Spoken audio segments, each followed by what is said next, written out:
What is up, killers? Kevin today, back with a brand new episode of 5 new console mods to hit the Bethesda on our website this week. This is going to be episode 648 within my series, but without further ado guys, let's just jump straight into the video.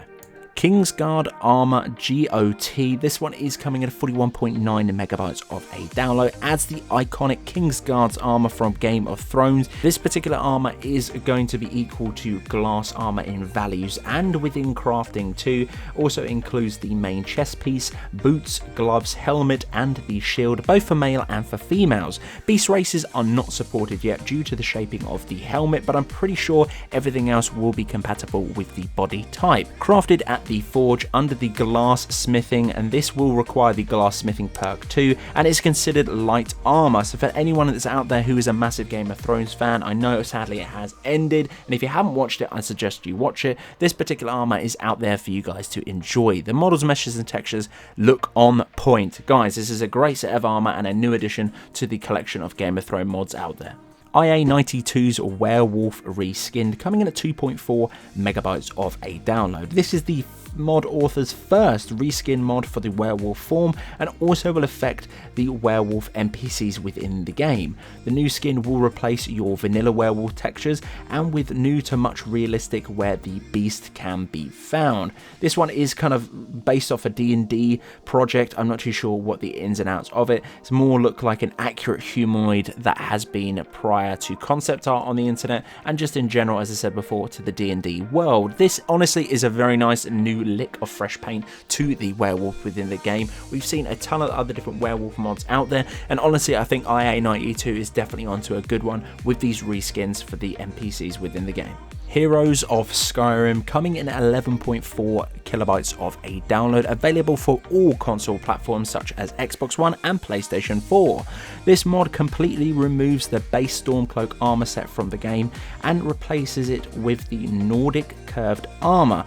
This one is going to be an epic styled for bears that fit the Heroes of Skyrim scattered around within there, and true to the Stormcloaks, they have been completely revamped. There is a massive text of why this has been changed within there. Ulfric Stormcloak, the Mighty King and the Warlord, or the leader of the Stormcloaks, has recently uncovered a vast mine of the finest quicksilver within the tombs of the Palace of Kings.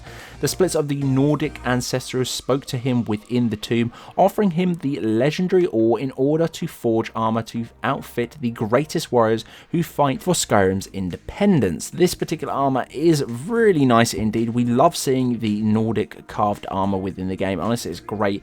The Stormcloak officers remain unchanged, at the original armor is quite fitting within there. High King Ulfric Stormcloak remains unchanged too. It's just the NPCs within there to give them a little bit more. I think this is due to the fact of most of these Stormcloaks are either wearing their own armor or is going to be very like rags and linen. It's just boring.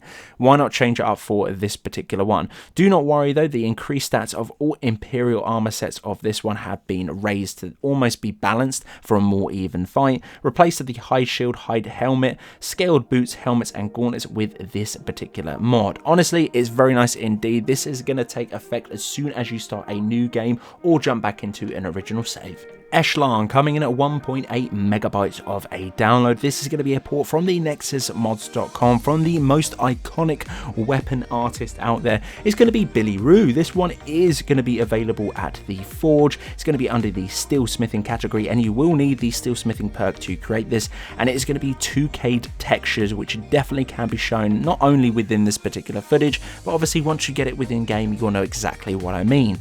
A one-handed and a two-handed variant of this particular one. The blade is going to be beautifully engraved, and as well the cover or the sort of wrap around this particular blade once sheathed is going to look gorgeous too.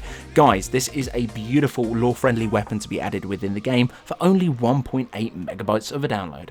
Better Mistveil Keep Courtyard, coming in at 8.6 megabytes of a download.